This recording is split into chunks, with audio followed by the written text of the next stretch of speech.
Welcome to the Rave Festival live in Bulgaria and online wherever you are in the world.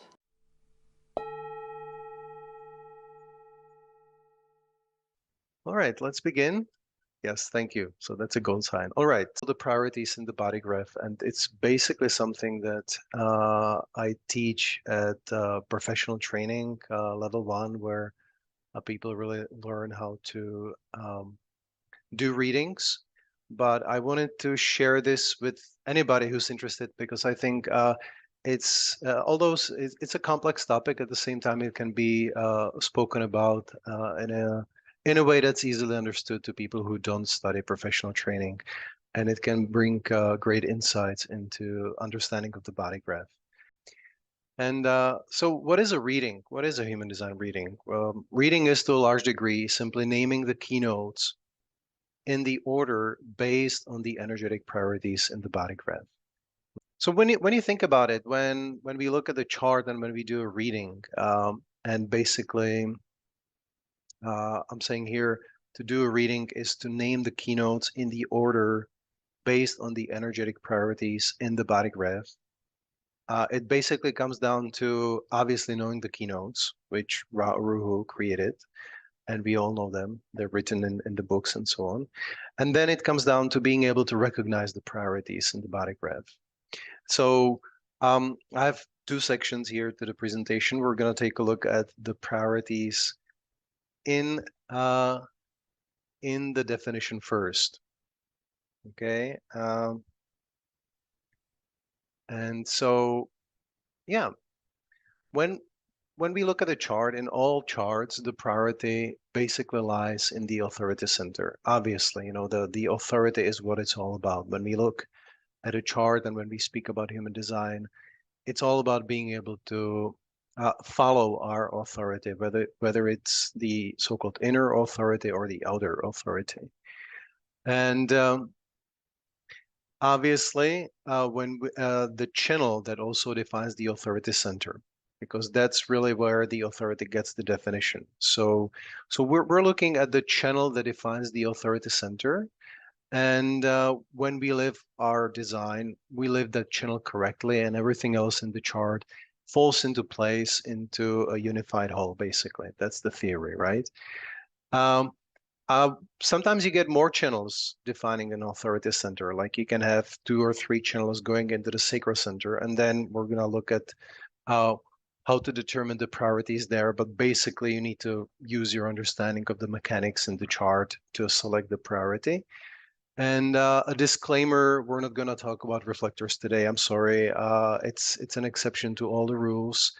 Obviously, the priority is different. There is no definition. So yeah, with reflectors, it's a different story. But let's look at the generator with a sacral authority and look at this chart and just take it in. And what are they going to respond to? Okay, what is the priority in this design? And we have the channel of mutation here, 63, from the root to the sacral. And so obviously there is just one channel over here. Obviously, this is a priority over here. That's obvious, right? And what is this person going to respond to? This life force is going to respond not to just anything, but it's going to respond to that which allows this person to go through mutation, to bring change, to mutate things, to dissolve what's happening right now, to just bring about change that changes the status quo, right? And so this is obviously the priority here in this design. And then we have the channel of a curiosity design of a seeker, right? Which is somebody who's always curious and always trying to find something, is looking out for something. And so when you look at this design and you see these two, we can call them islands of definition here. There is the one that defines the authority center and another one which is connecting mind to the throat. Obviously, the priority is over here where the authority is, right? This other island of definition, this mind to the throat, is secondary only. The whole deal is here about bringing mutation into the world, going through changes that will lead to empowerment. And only when that's like the the first rule of this design. When that is kind of checked, when that is happening, then within that, this secondary island of definition, this secondary priority can kick in and come into play, where while this person is bringing about changes into the world, they're probably stimulating other people to go looking for something so that they will be able to take on the changes that this person is bringing into the world. It's going to be a great storyteller, somebody who can be a teacher, but maybe, you know, somebody who can stimulate others and get them curious about searching for something. And that's how this person will actually get other people on board so that they will accept the changes that they bring, because, you know, the changes that this mutation channel is bringing, this is a so-called a format channel between the root and sacral. These are very, very powerful channels. You know, when this person is bringing this level of mutation, it's stressful. It's stressful even when the change is positive. It's stressful even when, you know, it's the person themselves is being stressed out by all the changes sometimes, you know. So they need to get other people on board. But if they just start sharing all kinds of ideas, you know, and being a great storyteller and talk to people to get them curious without response, and this is going to be left out, it's not going to bring them any real satisfaction. It's just not, because this is the first priority of this design, is what is the channel and the authority center and the channel that defines the authority center. That's the main concern of this design, and everything else is secondary. And when that is correctly lived out, when the person responds, then the other parts of the chart are kicking in.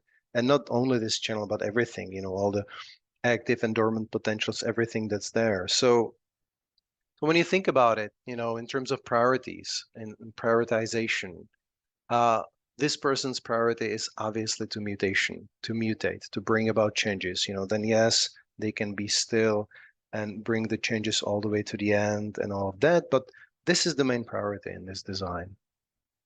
And this is actually something that, I mean, you know, may be obvious, but it's also good to point out that there are priorities within the chart.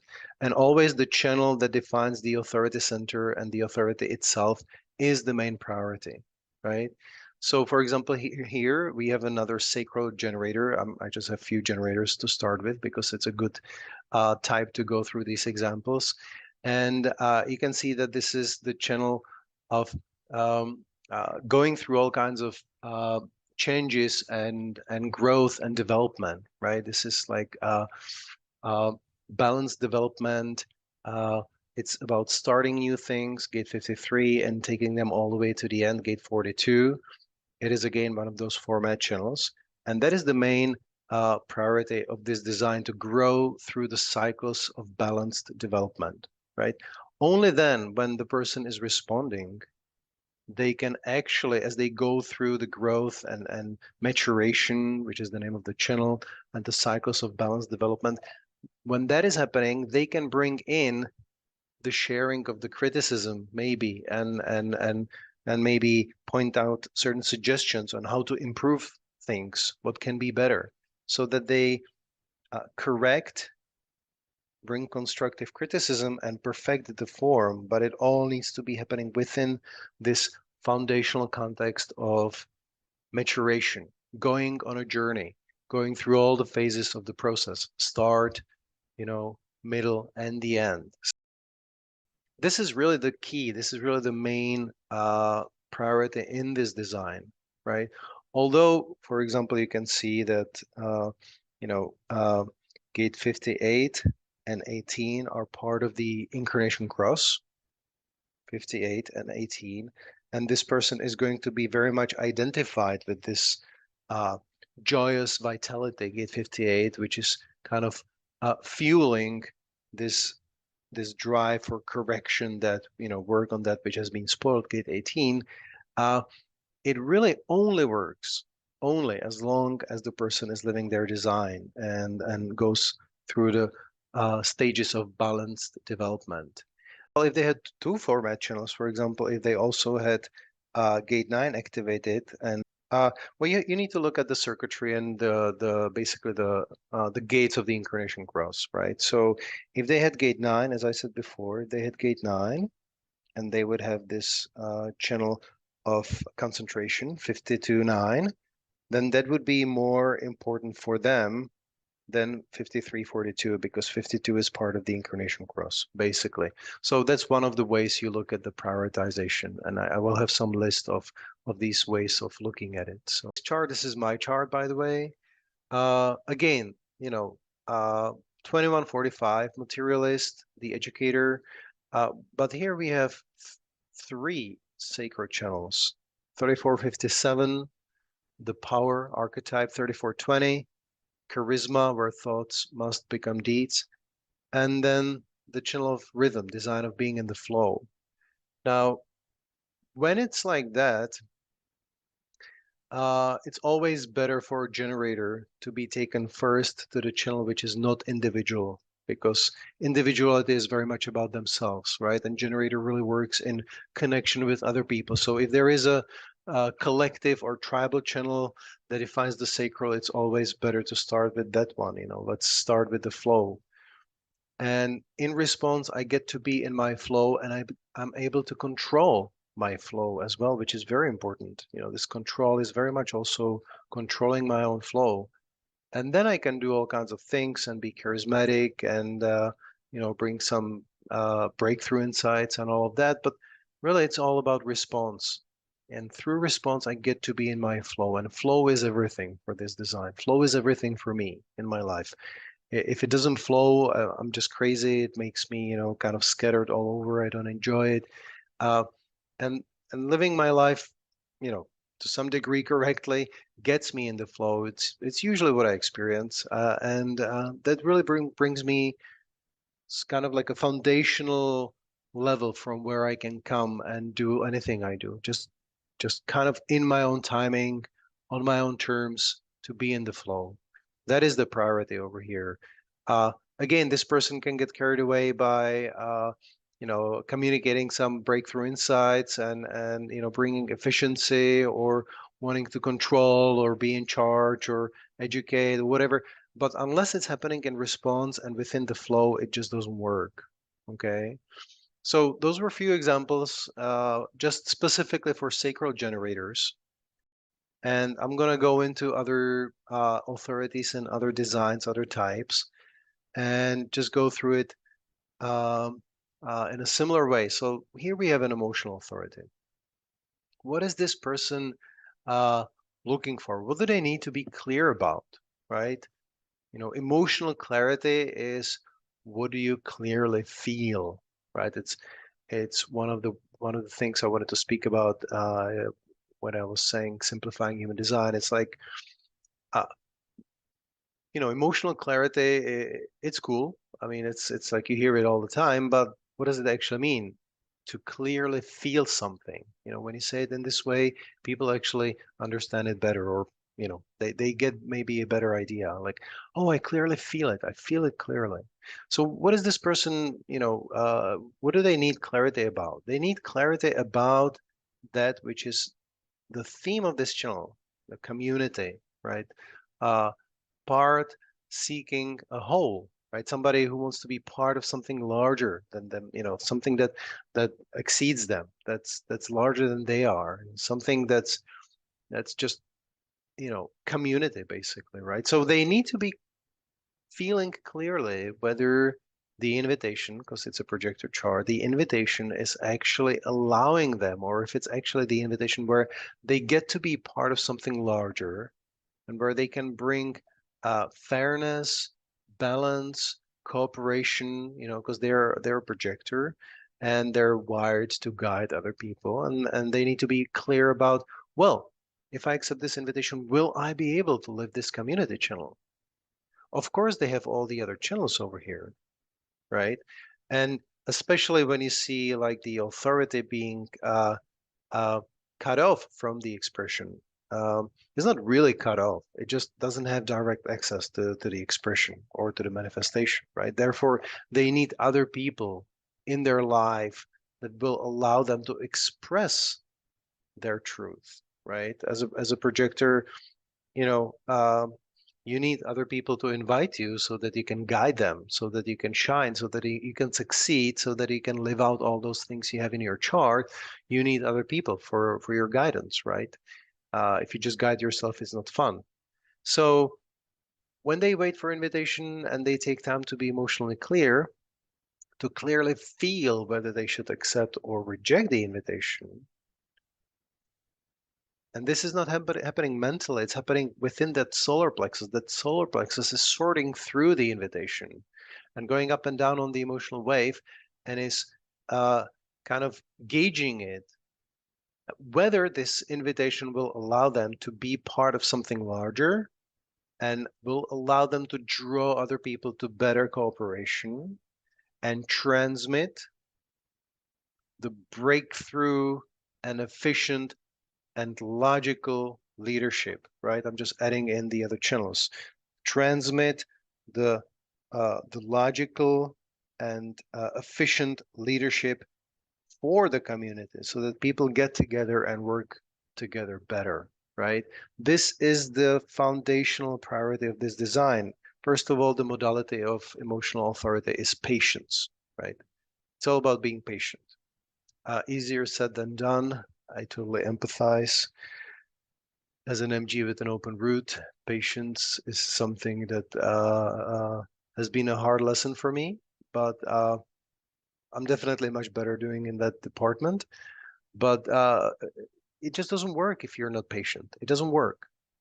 Although you see all kinds of things and what should be done to avoid the disaster and how to make it efficient, and it's so logical. Unless you wait for the recognition and the invitation and your emotional clarity, it doesn't work. So to be able to wait for clarity is to actually know whether the invitation will lead to success in the community. And everything else in this chart is going to be kind of for the community, not only, but mainly, right? Especially you can see this bottom part of the chart is just tribal, basically, pretty much only. I mean, there is gate 57 there, but it's so tribal. And then we've got some collective and individuality. So, you know, this person's life is all about community and how to bring all of that for the community. And so this is the priority over here. Uh, if this person just goes on and begins to transmit their logical leadership and awesome breakthrough insights and go blah blah blah without being invited or recognized, first of all, they won't feel appreciated and recognized, obviously. Uh, Also, even if they live these channels, all the other channels, as well as they may, unless it's really something that is larger than they are, they're part of something larger.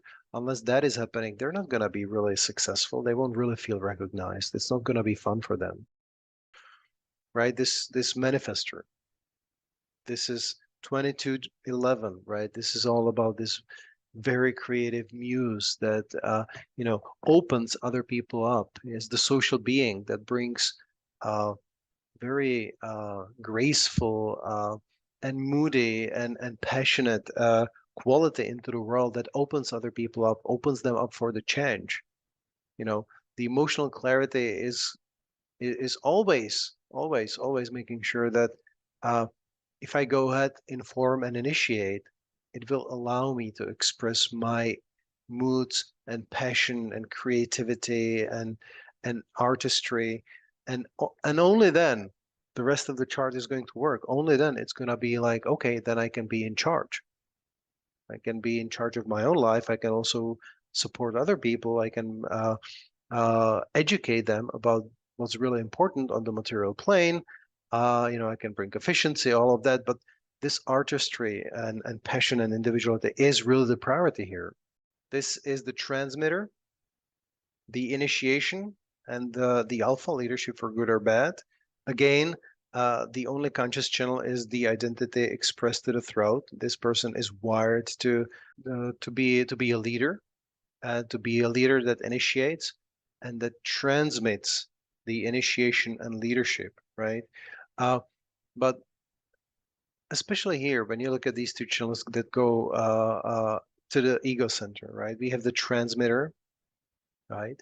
And um, and then we have the initiation. Now, needing to be first, it wants to go first. But really, the channel of surrender, it's one of its meanings of the meaning of the word surrender in the name of the channel is that the ego is surrendering to the awareness in the splenic center. Spleen is the awareness center, not the ego. Ego is just a motor.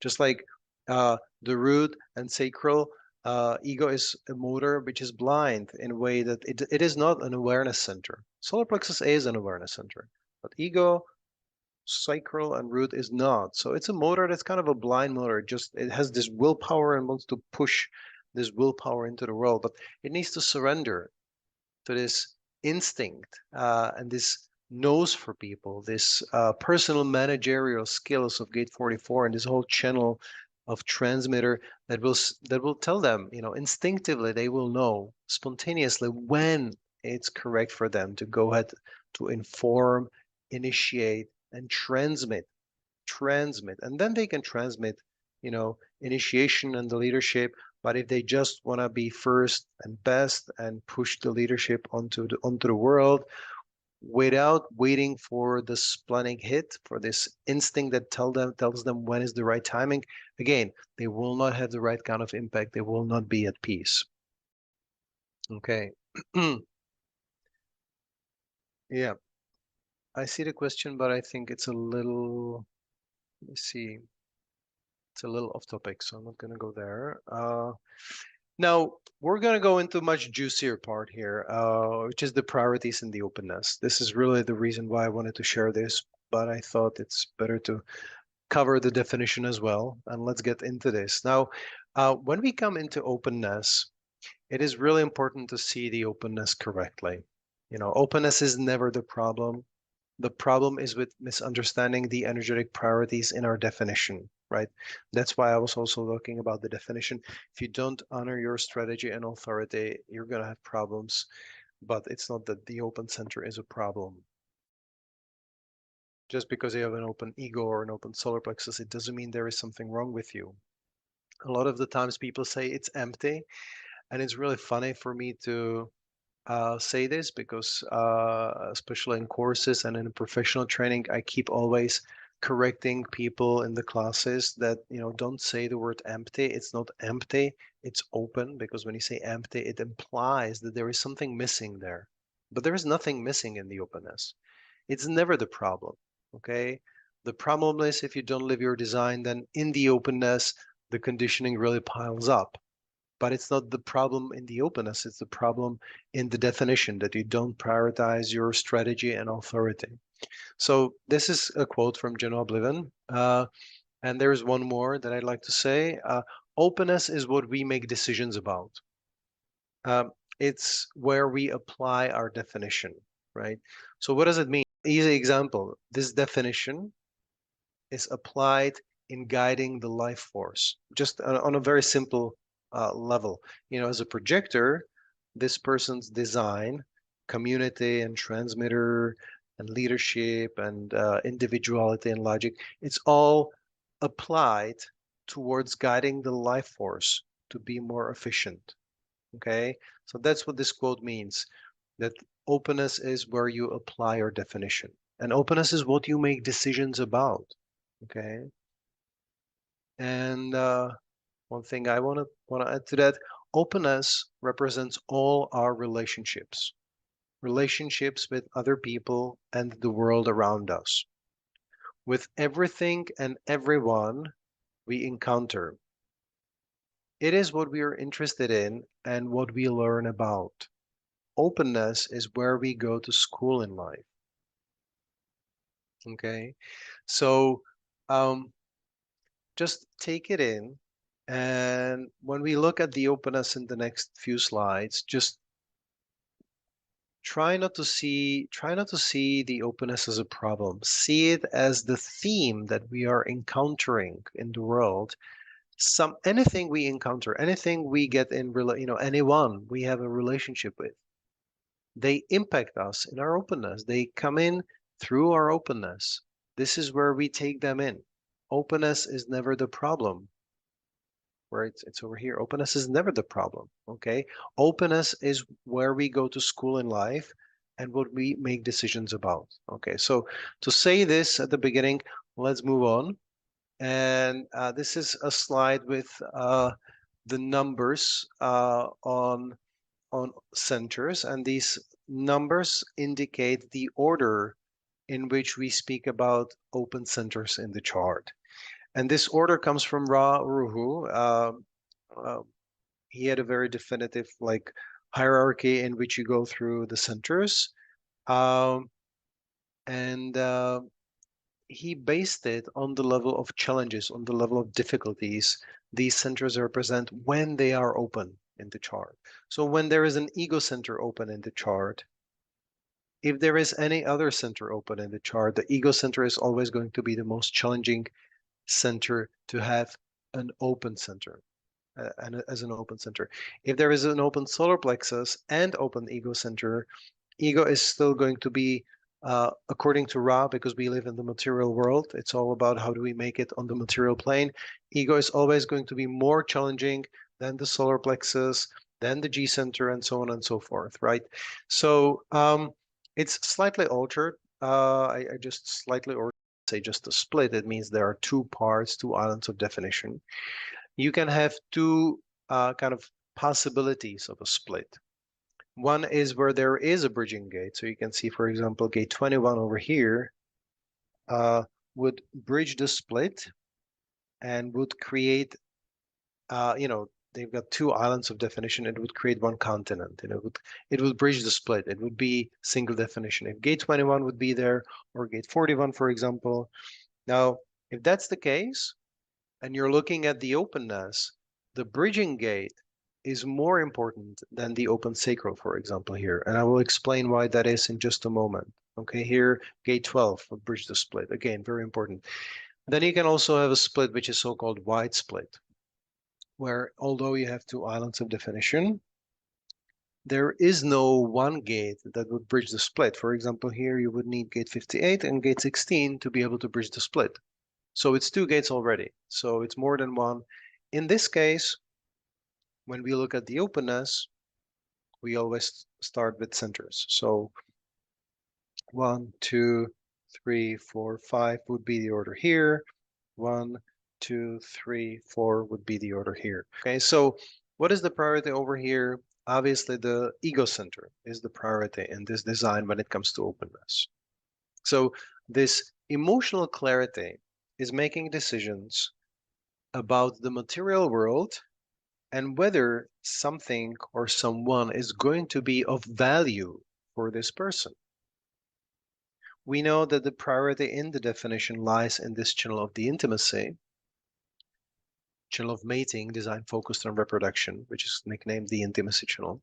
It's about needing to be really close and intimate and connected and supportive through the intimacy, grow through conflicts, gate 6, the gate of conflict, where conflict is the necessary component of growth. There is no intimacy without conflict. It's wired into the design. You can see it here.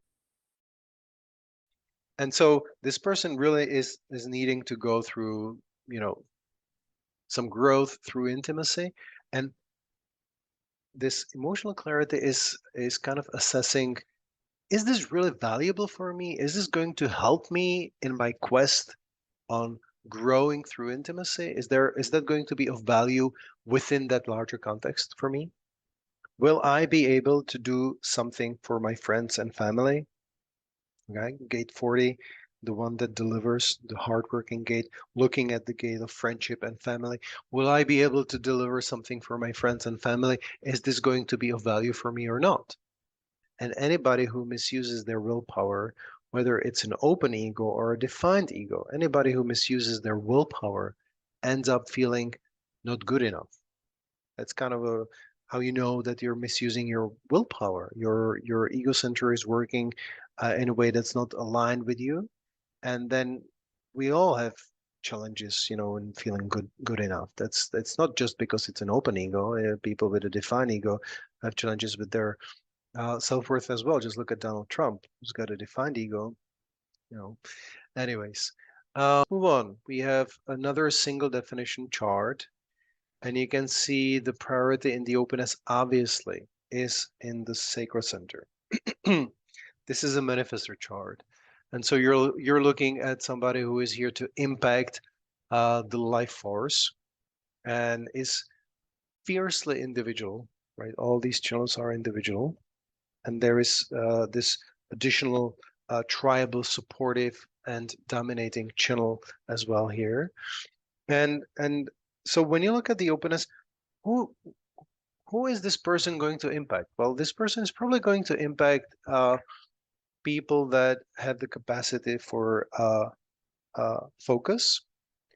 And they're also very much looking at, because gate 10 and 57 are here, they're looking at gate 34. They're probably going to look for people that are in one way or another powerful, that can be unique and different from others, right?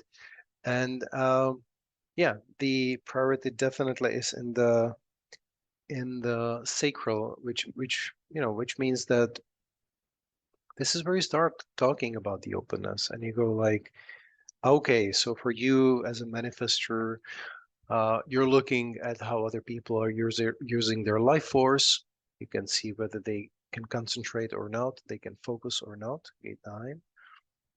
And you can see whether they can be, whether they are powerful or not, and you can impact their life force. You can bring this provocative energy so that you bring impact that will initiate some changes in their life, right? Only then we would go to head and ajna. The sacral is priority number 1 here for sure. Split definition chart. Okay, here is one where the bridging gate is gate 20. And I've already explained that gate 20 is about, it's the gate of now. It's about, you know, uh, transforming the awareness and recognition in the now into the right action. So basically, through contemplation, somebody gets something and then can do it straight away. And of course, these people have the insatiability. This person is here kind of driven to share the criticism so that the world is better, is improved. And they have the intuitive clarity, and they want to perfect the form. And they have all kinds of opinions and details that they want to share and organize other people. And they're going to be responding to people who can actually act on what they bring. When they offer some organization so that that which doesn't work is corrected and perfected, they're looking for people who will actually be able to do something about it, right? On the other hand, their conditioning in gate 20 is wanting to do everything straight away right now. Again, very useful.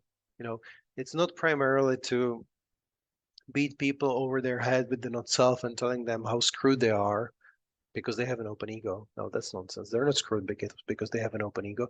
They can be very wise about what is truly, truly, truly valuable on the material plane, as long as they wait for their response here in this case. And as long as they don't try to do everything straight away right now, then it works. So these are the various criteria why, because it makes no sense to speak about all the harmonic gates. Like you would just overload the person with way too many things to think about.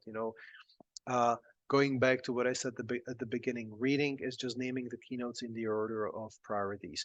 You need to be able to prioritize and to leave out anything that's just over the top, too much. Which is, of course, that's the hardest thing. It's easy to do reading that takes 4 hours. It's way more challenging to do a really good reading that takes an hour or an hour and a half. It really requires more practice and experience. This is what we do in professional training. I just wanted to add this list over here. I will be teaching PTL1, semester 1, the professional training starting again very soon, January 25th. And again, you can sign up at humandesignamerica.org if you're interested to really get into this. It's a complex topic. I just wanted to bring it to you in a way that hopefully will be understandable and just have some fun with that. Yeah, that's it for from me. And thanks for being here. And yeah, thanks to organizers for inviting me. All right. Enjoy the festival. Be well and take care. Bye. Thank you for being with us on this journey at the Human Design Rave Festival 2024.